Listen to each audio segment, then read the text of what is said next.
Hello students, welcome to Abhipedia powered by Abhimanyu IAS. My name is Rohit Mida. Students, आज की class के अंदर हम डिस्कस करेंगे हमारा करंट अफेयर्स का part that is miscellaneous GK. तो मिसलेनियस जीके आज की क्लास के अंदर हम डिस्कस करेंगे the fourth week of November 2020. November 2020 का फोर्थ वीक यानी कि 22 ऑफ नवंबर से लेके 28 ऑफ नवंबर 2020 तक के मिसलेनियस करंट अफेयर्स को आज की क्लास के अंदर हम डिस्कस करने वाले हैं. तो जल्दी से जुड़ जाइए हमारी क्लास हमारे साथ. अगर आपने अभी तक चैनल को सब्सक्राइब नहीं किया है तो चैनल को सब्सक्राइब कर दीजिए और बेल आइकन प्रेस कर दीजिए ताकि आपको सारी क्लास के नोटिफिकेशन अपडेट्स मिलते रहें. तो लेट्स प्रोसीड, क्लास की तरफ बढ़ते हैं. चलिए, सबसे पहले डेज और वीक्स की बात करेंगे. तो सबसे पहले हमारे पास आता है national pharmacy week. National pharmacy week 2020. तो भारतवर्ष में जो फार्मेसी है उसके बिजनेस को प्रमोट करने के लिए, फार्मेसी को बढ़ाने के लिए भारतवर्ष में यहाँ पे हम हर साल एक वीक ऑर्गेनाइज करते हैं that is third week of November. Third week of November हर साल ऑर्गेनाइज किया जाता है as a national pharmacy week. Basically Bharat में इसको ऑर्गेनाइज करता है इंडियन फार्मेटिकल एसोसिएशन जो कि मुंबई में है. इंडियन फार्मेटिकल एसोसिएशन ये ऑर्गेनाइज करती है हर साल भारतवर्ष में क्या, नेशनल फार्मेसी वीक. तो इस साल 59th वीक ऑर्गेनाइज किया गया है. इस साल 59th वीक ऑर्गेनाइज किया गया है that is from the 16th of November to 22nd of November 2020. और इस बार इसका थीम क्या रहा, that is very important. Pharmacist, frontline health professionals. तो ये इस बार इसका थीम था that is national pharmacy week 2020. आगे बढ़ते हैं. Next, international day for the elimination of violence against womens. तो वुमेन्स के अगेंस्ट जो भी वायलेंस होते हैं, ठीक है, तो उन सबको रोकने के लिए यहाँ पर दुनिया भर में एक दिन ऑर्गेनाइज किया जाता है 25 नवंबर को हम इसको ऑर्गेनाइज करते हैं. और 2020 में इस international day for the elimination of violence against women का थीम क्या रहा? तो बच्चों इस बार इसका थीम रहा orange the word fund respond prevent and collect. ये इसका थीम रहा इस बार. देखिए, international day for the elimination of violence against women के चलते हुए यूनाइटेड नेशन ने, यूएनओ ने क्या किया, यूनाइटेड नेशन ने एक कैंपेन चलाया that is 16 days of activism. 16 days of activism.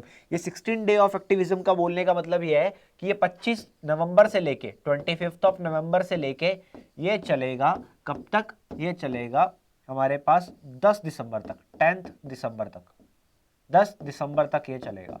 अब 10 दिसंबर क्यों, 16 डेज क्यों? क्योंकि 25 नवंबर को तो हमारे पास है that is elimination of violence against women day. But 10 दिसंबर को ऐसा क्या होता है, 10 दिसंबर को होता है human rights day. Human rights day.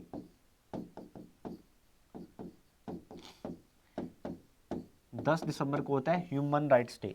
तो इसी के चलते हुए यहां पर 25 नवंबर से लेकर 10 दिसंबर तक एक कैंपेन चलाया जाएगा. तो यहां पे international day for the elimination of violence against women से लेके ह्यूमन राइट्स डे. तो वुमेन्स के राइट्स के लिए, उनके अगेंस्ट जो वायलेंस होती है उसको रोकने के लिए यहाँ पे हम ये दिन ऑर्गेनाइज करें और ये एक्टिविज्म कैंपेन हमने चलाया. चलिए आगे बढ़ते हैं.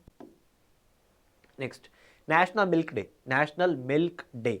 तो मिल्क डे बच्चों हर साल 26 नवंबर को ऑर्गेनाइज किया जाता है. 26 नवंबर को किसकी मेमोरी में ऑर्गेनाइज करते हैं हम, that is milk man of India. Milk man of India. Milk man of India, इनका नाम है doctor Verghese Kurien. Doctor Verghese Kurien. Doctor Verghese Kurien. Doctor Verghese Kurien, also known as father of white revolution. Father of white revolution. इनको white revolution का father भी हम बोलते हैं.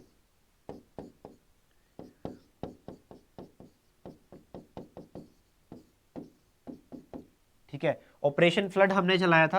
Operation flood हमने यहाँ पे चलाया था. अगर आपको ध्यान हो, आपने पढ़ा हो तो ऑपरेशन फ्लड आया था यहाँ पे. एक कब चलाया गया था ये, 1970 में, 1970 के आसपास ऑपरेशन फ्लड चलाया गया था जिसके चलते हुए सफ़ेद क्रांति, व्हाइट रेवोल्यूशन यहाँ पे आई थी मिल्क को लेकर. तो मिल्क की बात करते हैं तो 26 नवंबर को यहाँ पे नेशनल मिल्क डे ऑर्गेनाइज किया जाता है. ठीक है. तो यहाँ पे बेसिकली मैं बोल सकता हूँ हम अमूल की बात करते हैं. ठीक है. अमूल आगे आया था अमूल का फुल फॉर्म होता है बच्चों आनंद मिल्क यूनियन लिमिटेड। ये गुजरात में एक जगह है आनंद, गुजरात में एक जगह है जिसका नाम ही है आनंद, तो वहाँ पे है अमूल, तो वहाँ से आगे आया था, दैट इज अमूल क्या है, आनंद मिल्क यूनियन लिमिटेड। तो ऑपरेशन फ्लड 1970 में चलाया गया, doctor Verghese Kurien, father of white revolution, milkman of India. तो ये आपको ध्यान रखना है, that is national milk day 26 November. 26 नवंबर को जहां एक तरफ होता है नेशनल मिल्क डे, वहां दूसरी तरफ होता है इंडियन कॉन्स्टिट्यूशन डे, संविधान दिवस, क्योंकि इस दिन इंडिया का जो कॉन्स्टिट्यूशन है वो जो पास हुआ था। ठीक है, तो इम्प्लीमेंटेशन में नहीं आया बोल सकते हो, क्योंकि इम्प्लीमेंटेशन में जिस दिन आया उस दिन हम 26 जनवरी ऑर्गेनाइज करते हैं, दैट इज रिपब्लिक डे। तो यहाँ पे क्या 26 नवंबर, तो 26 नवंबर को कॉन्स्टिट्यूशन, 26 ऑफ नवंबर 1949 को कॉन्स्टिट्यूशन पास हुआ था, 26 ऑफ नवंबर 1949 को, और 26 जनवरी 1950 से इम्प्लीमेंटेशन में आया था, जिस दिन हम रिपब्लिक डे ऑर्गेनाइज करते हैं।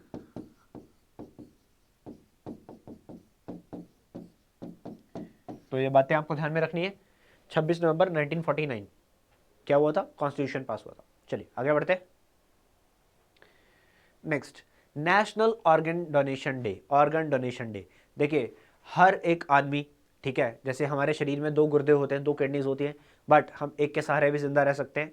तो उसी तरह से बहुत सारे अंग हैं, जैसे मरने के बाद हम आंखें दान कर सकते हैं, ठीक है, किसी को रोशनी दे सकते हैं, लीवर का कुछ हिस्सा हम डोनेट कर सकते हैं, ठीक है, हार्ट ट्रांसप्लांटेशन होता है। तो बहुत सारी यहाँ पे ऑर्गन को हम डोनेट कर सकते हैं, ठीक है, बहुत सारे ऑर्गन्स को हम डोनेट कर सकते हैं as per the law of Indian government. ठीक है, भारत सरकार के कानून के आधार पे हम खून के रिश्तेदारों को ही यहाँ पे ऑर्गन डोनेट कर सकते हैं, बट भारत के अंदर जो ऑर्गन डोनेशन रेट है वो बहुत कम है। ऑर्गन डोनेशन जो वैल्यू है वो बहुत कम है। देखिए हर साल जो, अगर मैं सिर्फ किडनी की बात करता हूँ, एज पर द एम्स, ठीक है, एम्स के डाटा के अकॉर्डिंगली हर साल जो किडनी रिक्वायरमेंट होती है, किडनी ट्रांसप्लांटेशन के लिए किडनी का रिक्वायरमेंट होता है, वो होती है हर साल 1.5 से 2 लाख किडनीज की रिक्वायरमेंट रहती है। बाहर यहाँ पे भारत में किडनीज मिलती कितनी है, सिर्फ 8,000 के आसपास का वैल्यू है। 2 लाख के अगेंस्ट सिर्फ 8,000 किडनी मिलती है, क्योंकि लोग डोनेट ही नहीं करते। तो हम बहुत पीछे हैं, ऑर्गन डोनेशन में भारत बहुत पीछे है, क्योंकि हमारे अंदर एक जागरूकता ही नहीं है हम ऐसा महान काम कर पाए, ऐसा महान काम कर पाए। हालांकि हमारे अंदर 2 गुर्दे, हम एक के सारे अच्छे वे में जी सकते हैं, ठीक है, बड़े बड़े डॉक्टर्स ये कहते हैं कि 2 गुर्दों की इंसान को जरूरत नहीं होती, इंसान एक के सहारे जी सकता है। तो फिर भी हम आगे नहीं बढ़ते डोनेट करने के लिए। अब देखिए मरने के बाद तो वो आंखें किसी काम की नहीं होती, फिर भी हमारे जैसे लोग, हम जैसे लोग आंखें तक दान नहीं करते, जो मरने के बाद सिर्फ किसी काम की नहीं, जला दी जाती है बस, ठीक है, या दफना दी जाती है, जला दी जाती है। बट वही अगर हम थोड़ा सा स्टेप रेस करें, थोड़ा सा आगे बढ़ के हम एक फॉर्म फिल करके ये बोल दें कि मरने के बाद मेरी आंखें दान कर दी जाएं, तो किसी को जीवन दान मिल सकता है। हम तो चले जाएंगे, हम तो यहाँ हो नहीं सकते, होएंगे नहीं, बट हमारी आंखों से कोई दुनिया देख सकता है।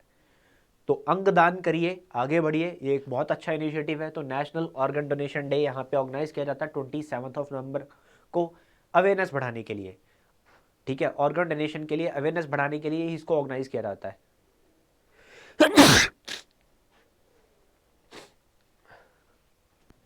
चलिए आगे बढ़ते हैं, आई होप आपको समझ में आया होगा। नेक्स्ट, अब बुक की बात करते हैं। तो अभी अभी गुरु नानक देव जी का 551, ठीक है, प्रकाश पुरब गया, तो उसी के चलते हुए भारत के प्रधानमंत्री नरेंद्र मोदी जी ने गुरु नानक देव जी की जीवनी के ऊपर, उनकी लाइफ के ऊपर, उनके आइडल्स के ऊपर एक किताब लॉन्च करी। इस किताब को लिखा है सरदार कृपाल सिंह जी ने, चंडीगढ़ के रहने वाले हैं सरदार कृपाल सिंह जी, इन्होंने इस किताब को लिखा है गुरु नानक देव जी के लाइफ के ऊपर, गुरु नानक देव जी की जीवनी के ऊपर एक किताब लिखी गई, जिसको पीएम मोदी जी ने खुद लॉन्च किया, that is PM Modi ji ने लॉन्च किया, and the book is written by Kripal Singh ji, Kripal Singh ji. आगे बढ़ते हैं। नेक्स्ट, रिपोर्ट्स इंडेक्सेस की बात करते हैं। तो शंघाई दुनिया का सबसे कनेक्टेड शहर डिक्लेयर किया गया। ये डिक्लेयर किसने किया, that is declared by international air transport association. International air transport association ने डिक्लेयर किया अपने इंडेक्स के अकॉर्डिंगली, अपने रिपोर्ट के अकॉर्डिंगली कि शंघाई दुनिया का सबसे कनेक्टेड शहर है। क्यों? सबसे ज़्यादा लोगों ने ट्रैवल किया इसके लिए। एयर ट्रैवल, देखिए कोविड 19 की सिचुएशन के चलते हुए क्या हुआ, बहुत सारी डोमेस्टिक या इंटरनेशनल फ्लाइट्स को बंद कर दिया गया, बहुत सारी कंट्रीज़ में ऐसा हुआ। तो एयर कनेक्टिविटी, हम बोल सकते हैं कि इन कंट्री के अंदर एयर कनेक्टिविटी टूट गई। तो उसी के चलते अब चाइना ने बहुत जल्दी एयर कनेक्टिविटी दोबारा से सब कुछ ओपन कर दिया था। तो शंघाई चाइना, तो शंघाई में क्या हुआ, शंघाई इस बार के लिस्ट में सबसे टॉप पे रहा, क्योंकि सबसे पहले लंदन था, पहले यहाँ पे लंदन होता था, बट लंदन ने क्या किया, लंदन पहले टॉप पे होता था, अब लंदन मूव ऑन कर गया 8th पोजीशन पे, बहुत पीछे चला गया। ठीक है, लंदन बहुत पीछे चला गया, बट यहाँ पे शंघाई आ गया है, शंघाई ने टॉप किया। और उसके बाद चेन्नई, चाइना के और कुछ शहर, बीजिंग, गुआंगझाओ, चेंगडू, तो ये सब चाइना की सिटीज़ हैं जो कि टॉप पे रही, बट सबसे ज़्यादा टॉप किसने किया है, शंघाई ने किया। And data is declared by international air transport association, जो कि 1945 में बना था और जिसका हेडक्वार्टर है कनाडा में, मॉन्ट्रियल कनाडा, मॉन्ट्रियल कनाडा।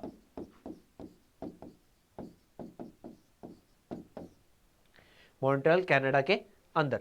आगे बढ़ते हैं। नेक्स्ट, इकोनॉमिक्स इंटेलिजेंस यूनिट का cost of living index, cost of living index, यानी कि इकोनॉमिक्स इंटेलिजेंस यूनिट क्या कहता है कि कौन सी सिटी, ठीक है, इसने 133 सिटी, 133 सिटीज़ का एक लिस्ट निकाला कि कौन सी सिटी सबसे महंगी सिटी है रहने के लिए, डेली नीड्स को पूरा करती हुई।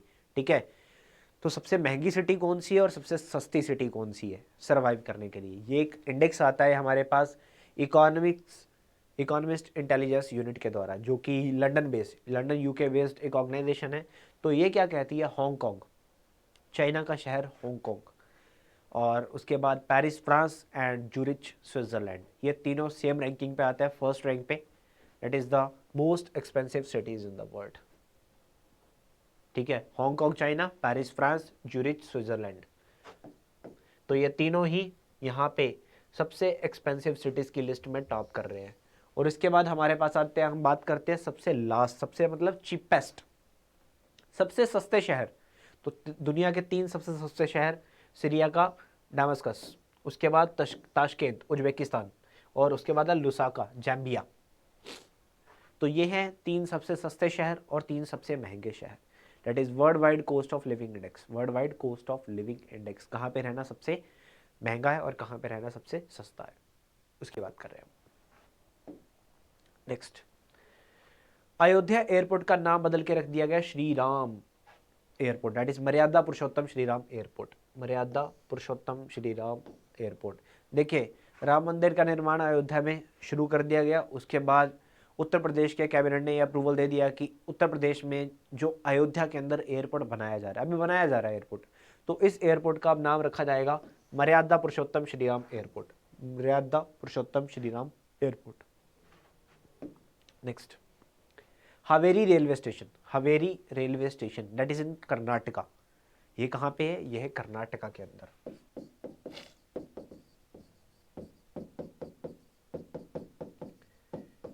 तो इसका नाम अब रख दिया गया Mahadevappa Mailara railway station, Mahadevappa Mailara railway station, इसका नाम बदल के रख दिया गया, that is in the Karnataka. Next, Himachal Pradesh की सरकार ने लॉन्च किया Him Suraksha Abhiyan, HIM that is Him, Him मतलब हिमाचल, हिमाचल सुरक्षा अभियान, किस लिए, अब राज्य के अंदर कोविड-19 तो चल ही रहा है, कोविड-19 बढ़ रहा है, ठीक है, कोविड-19 के अलावा टीबी, मलेरिया या ऐसे और जो भी घातक बीमारियां हैं, इन सब का एक सर्वे, ठीक है, कि लोगों में ऐसी बीमारियां कहाँ तक फैली हुई हैं, कितने % लोगों को ये बीमारियां, कितने लोगों को ये बीमारियां, ताकि उनका फ्री में या सरकार की तरफ से उनका इलाज करवाया जाए, कमेटीज़ बनाई जा रही हैं। ठीक है, तो सरकार ने क्या किया, 8000 पर्सन्स की एक टीम बनाई है, ठीक है, 8000 टीम्स बनाई है, जो कि डिफरेंट एरियाज़ में जाएंगी और लोगों का हेल्थ चेकअप, ठीक है, तो उसके बाद देखेंगे कि कहाँ पे मतलब डेवलपमेंट पहुँचा है, ठीक है, तो ये सब कुछ चेक करेंगे कि कहाँ तक डेवलपमेंट पहुँचा और कहाँ तक यहाँ पे हेल्थ की क्या कंडीशंस है, मतलब क्या क्या बीमारियां हैं, कैसे कैसे फैली हुई हैं। तो ऐसा करने के लिए उन्होंने 8,000 टीम्स बनाई है। ठीक है, तो ये सर्वे चलेगा 26 नवंबर से लेकर 27 दिसंबर तक। 27 दिसंबर तक ये सर्वे चलने वाला है, एक महीना ये कैंपेन चलेगा। दैट इज हिम सुरक्षा अभियान by the Himachal Pradesh government. Jairam Thakur यहाँ के मुख्यमंत्री हैं। नेक्स्ट, तमिलनाडु की सीएम ने लॉन्च किया है थी ऐप। ठीक है, थी बोल दो, दी बोल दो, कुछ भी बोल सकते हो आप। तो ये ऐप लॉन्च करी है तमिलनाडु के मुख्यमंत्री ने। किस लिए? फायर सर्विसेज के लिए। फायर सर्विसेज के लिए। देखिए, कहीं पे अगर आग लग जाती है या कोई आपदा लगती है, ठीक है, तो डिजास्टर्स को जल्दी से जल्दी रिकवर करने के लिए, जल्दी से जल्दी वहाँ पे सुविधाएं पहुँचाने के लिए, कहीं पे गैस लीक हो रहा है, कहीं पे केमिकल लीक हो रहा है, कहीं पे कोई फ्लड्स आ रहे हैं, साइक्लोन्स हैं, कोई आग लगी है, इन सब चीज़ों को जल्दी से जल्दी रिकवर किया जाए। ठीक है, जल्दी से जल्दी। तो जैसे ही यूज़र यहाँ पे रिव्यू देगा तो 10 सेकंड के अंदर अंदर ये ऐप यहाँ पे उसके ऊपर वर्क करना शुरू कर देगी। ये कहता है ये ऐप का सर्वे। ठीक है, 10 सेकंड। तो किसने लॉन्च करा? तमिलनाडु की सरकार ने इसको लॉन्च करा, तमिलनाडु। नेक्स्ट, आंध्र प्रदेश की सरकार ने एक प्रोजेक्ट चलाया, अभ्याम। अभ्याम किस लिए? वुमेन पैसेंजर की सेफ्टी के लिए, वुमेन पैसेंजर की सेफ्टी के लिए। तो देखिए, ये अभ्याम प्रोजेक्ट क्या कहता है? ये प्रोजेक्ट कहता है कि जैसे जो भी वुमेन्स के साथ क्राइसिस होते हैं, ठीक है, उन सबको डिक्रीज़ करने के लिए, यहाँ पे उन सबको डिक्रीज़ करने के लिए जो भी वुमेन्स ट्रैवल करती है, चाहे वो पब्लिक ट्रांसपोर्ट्स है, तो उन सब में वुमेन्स की सेफ्टी को आगे बढ़ाने के लिए यहाँ पे एक प्रोजेक्ट लॉन्च कर रहे हैं, अभ्याम, जो कि इंटरनेट ऑफ थिंग्स को यूज़ करता हुआ यहाँ पे डिटेल्स प्रोवाइड करवाएगा। That is under the Nirbhaya scheme. Nirbhaya scheme के अंदर इसको लॉन्च किया गया है। That is Abhyam project, Abhyam project.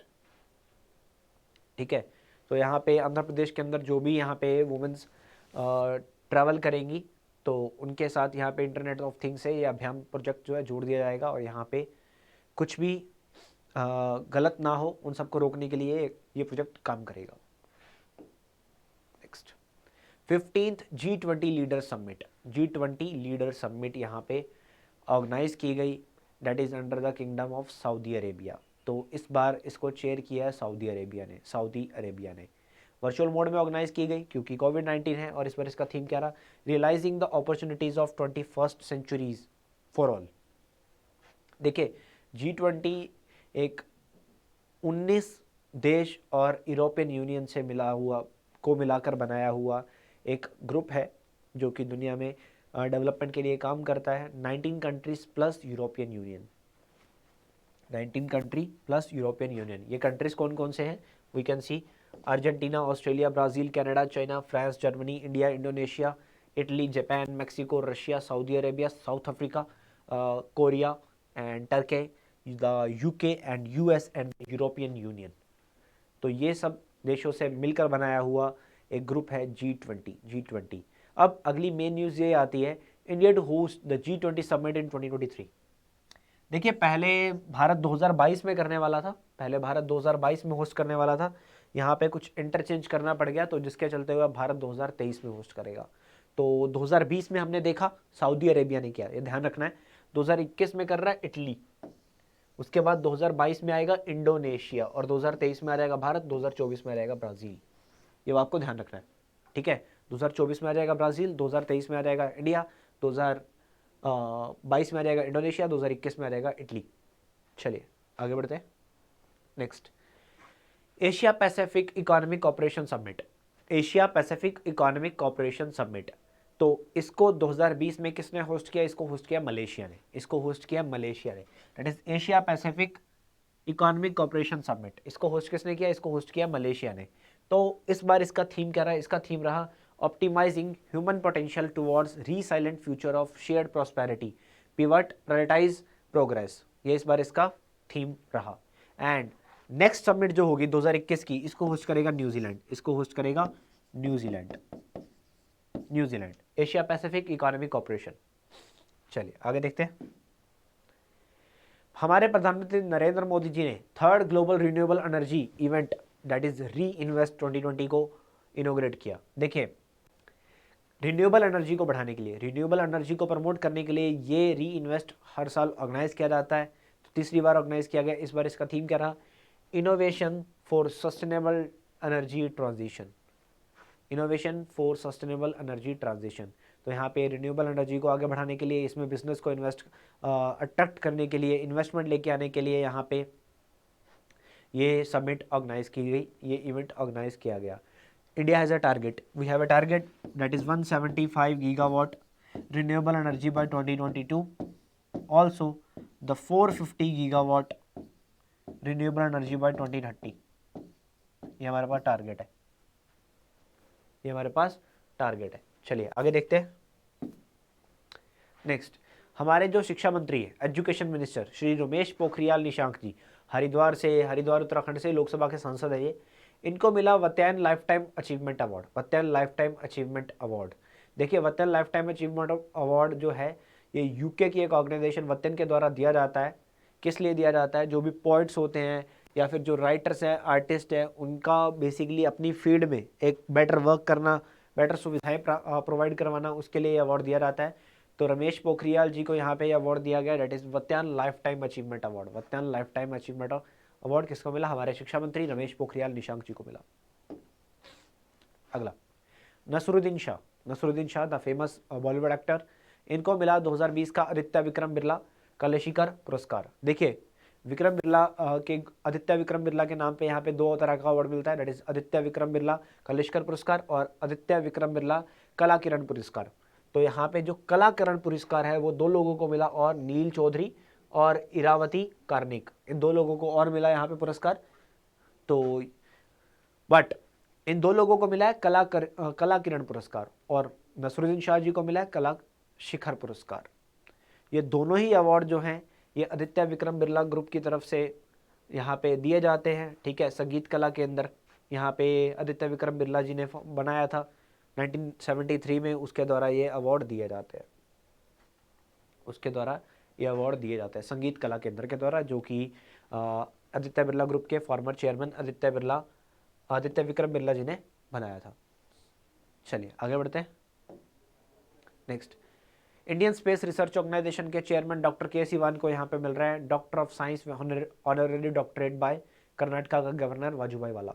देखिए कर्नाटका के अंदर है हमारे पास Visvesvaraya technological university, Visvesvaraya technological university, M Visvesvaraya के नाम पे यहाँ पे चलती है। M Visvesvaraya the famous engineer, यहाँ पे हम उनकी बात करते हैं।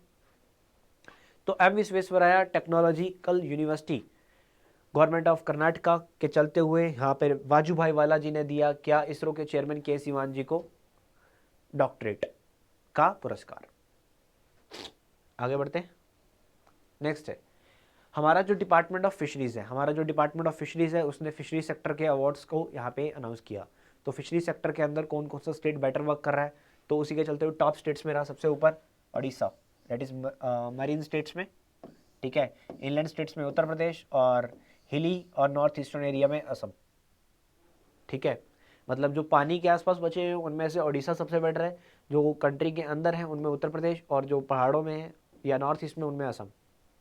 ऑर्गेनाइजेशन की बात करें तो मरीन एरिया में तमिलनाडु फिशरीज डेवलपमेंट कॉर्पोरेशन, और इंलैंड में Telangana state fisherman cooperative society, और उसके बाद हिली रीजन में देखें तो Assam apex cooperative fishing marketing processing federation limited. अगर मैं डिस्ट्रिक्ट्स की बात करूं तो कृष्णा डिस्ट्रिक्ट आंध्र प्रदेश का मैरिन में, इंलैंड में कलाहांडी ओडिशा का, एंड उसके बाद मैं बात करूं बेस्ट हिली एंड नॉर्थ ईस्टर्न में नगांव असम का। चलिए आगे बढ़ते हैं। तो नेक्स्ट हमारे पास है दिल्ली क्राइम को मिला बेस्ट ड्रामा सीरीज का award, that is at the international Emmy awards 2020। देखिए टीवी के क्षेत्र में यूएस के द्वारा दिए जाने वाले बेहतरीन पुरस्कार हैं ये एमी अवार्ड्स। तो दिल्ली क्राइम नेटफ्लिक्स का एक वेब सीरीज था, ठीक है, ड्रामा सीरीज था, जो कि नेटफ्लिक्स के द्वारा बनाया गया, चलाया गया, एंड इसको रिटर्न किया था that is Richie Mehta and Shefali Shah इसमें मेन कैरेक्टर थी, और लिखा था और डायरेक्ट किया था रिची मेहता ने। दिल्ली क्राइम इसके अलावा बाकी के कुछ अवार्ड भी हैं, best actress, best actor, best TV movie and best short form series. ये आपको नोट कर लेने हैं, ठीक है, मे भी एग्जाम में पूछे जा सकते हैं, but Delhi crime that is very important. आगे बढ़ते हैं। Next, lieutenant general Harpal Singh. Lieutenant general Harpal Singh ये बने हैं इंडियन आर्मी के नए engineer in chief of Indian army. इसके अलावा हमारा जो आर्मी है उसके जो चीफ हैं उनका नाम है मनोज मुकुंद नरावणे। एयरफोर्स के हमारे चीफ है राकेश कुमार सिंह भदौरिया। और उसके बाद इंडियन नेवी के हमारे चीफ हैं करमबीर सिंह। नेक्स्ट, आंध्र प्रदेश सरकार ने यहाँ पे एक म्यूजिक स्कूल का नाम बदल के रख दिया है एसपी बालासुब्रमण्यम नाम के साहब के नाम पे। एसपी बालासुब्रमण्यम साहब के नाम पे यहाँ पे एक म्यूजिक स्कूल का नाम रख दिया गया आंध्र प्रदेश की सरकार ने। अब स्कूल को बोला जाएगा doctor SP Balasubrahmanyam government school of music and dance, ये नाम रख दिया गया। Next, Elon Musk that is SpaceX और टेस्ला के हेड, ये बन चुके हैं अब दुनिया के दूसरे सबसे अमीर व्यक्ति। दुनिया के दूसरे सबसे अमीर व्यक्ति बन गए हैं एलन मस्क।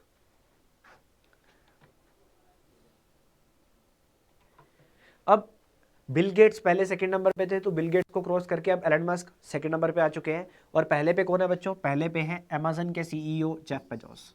पहले पे हैं जेफ बेजोस।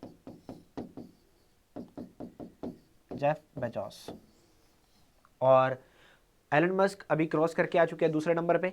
ये पहले पे एलन मस्क दूसरे में, और तीसरे पे आ चुके हैं बिल गेट्स। एलन मस्क की जो संपत्ति है वो चुकी है $128 billion. Elon Musk. Next, Greg Barclay ये बने हैं इंटरनेशनल क्रिकेट काउंसिल के नए चेयरमैन। देखिए, इंटरनेशनल क्रिकेट काउंसिल के जो चेयरमैन थे उनका नाम था शशांक मनोहर ने कुछ टाइम पहले रिजाइन कर दिया था और उनकी जगह पे एक इंटरिम टेम्परेरी चेयरमैन बैठाए गए थे, उनका नाम था इमरान खवाजा। अब वो टेम्परेरी थे तो यहाँ पे एक परमानेंट चेयरमैन की जरूरत थी, तो वो नियुक्त कर दिए गए। इनका नाम है ग्रेग बार्कले। ठीक है, ग्रेग बार्कले। तो ये न्यूजीलैंड क्रिकेट के डायरेक्टर रह चुके हैं, आईसीसी के चेयरमैन। आईसीसी की मैं बात करूं, इंटरनेशनल क्रिकेट काउंसिल 1909 में बना था, 1909 में। और यहाँ पे इसका जो हेडक्वार्टर है वो है दुबई में, दुबई यूएई में इसका हेडक्वार्टर है। चलिए आगे बढ़ते हैं। नेक्स्ट, डैनियल मेडवेडेव, इन्होंने डोमिनिक थीम को हराकर जीत लिया है एसोसिएशन ऑफ टेनिस प्रोफेशन का फाइनल। ये रशिया के रहने वाले हैं, तो अब इन्होंने जीत लिया है एसोसिएशन ऑफ टेनिस प्रोफेशन का फाइनल 2020। चलिए आगे देखते हैं। अब बात करते हैं ऑबिचुरीज की। ऑबिचुरीज वो लोग जो दुनिया में नहीं रहे, अब सबसे पहले हमारे पास द फेमस टीवी एक्टर आशीष रॉय, ये अब नहीं रहे। उसके बाद असम के former chief minister Tarun Gogoi साहब, I can say the longest chief minister of Assam, longest serving chief minister of Assam. 2001 से लेके 2015 तक ये चीफ मिनिस्टर रहे। तरुण गोगोई अब नहीं रहे। उसके बाद legendary Bangladeshi actor that is Ali जकर अब नहीं रहे, इनका देहांत हो गया। नेक्स्ट देखते हैं, शेख ख्वाजा हुसैन, ये एक तेलुगु पोएट है, ये अब नहीं रहे, इनका देहांत हो गया, ये अब नहीं रहे। इंडियन आईटी इंडस्ट्री के फादर माने गए और first CEO of Tata consultancy services that is Fakir Chand Kohli, FC Kohli साहब अब नहीं रहे, इनका देहांत हो गया। नेक्स्ट, वर्ल्ड बैंक के former president that is James Wolfensohn, जो कि लगभग 1995 से लेके 2005 तक वर्ल्ड बैंक के प्रेसिडेंट रहे, ये अब नहीं रहे। अभी वर्ल्ड बैंक के जो प्रेसिडेंट है इनका नाम है David मॉलपास।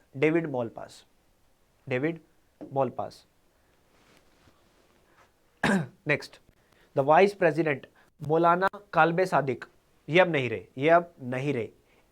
All India Muslim League के प्रेसिडेंट थे ये, तो ये अब नहीं रहे। उसके बाद अर्जेंटीना के फेमस फुटबॉल माराडोना के बारे में सबको पता होगा, द लीजेंड, तो अब नहीं रहे। नेक्स्ट, कांग्रेस के एक बहुत ही सीनियर लीडर अहमद पटेल साहब, ये अब नहीं रहे, इनका देहांत हो गया, ये अब दुनिया में नहीं रहे। तो कांग्रेस को एक बहुत झटका लगा इनके जाने के बाद। तो बच्चों ये था हमारा miscellaneous GK of 4th week of November 2020। Description नीचे दिया हुआ है, डिस्क्रिप्शन में लिंक दिया हुआ है, वहाँ पे आपको मिल जाएगा PDF। तो it's all for today, thank you so much.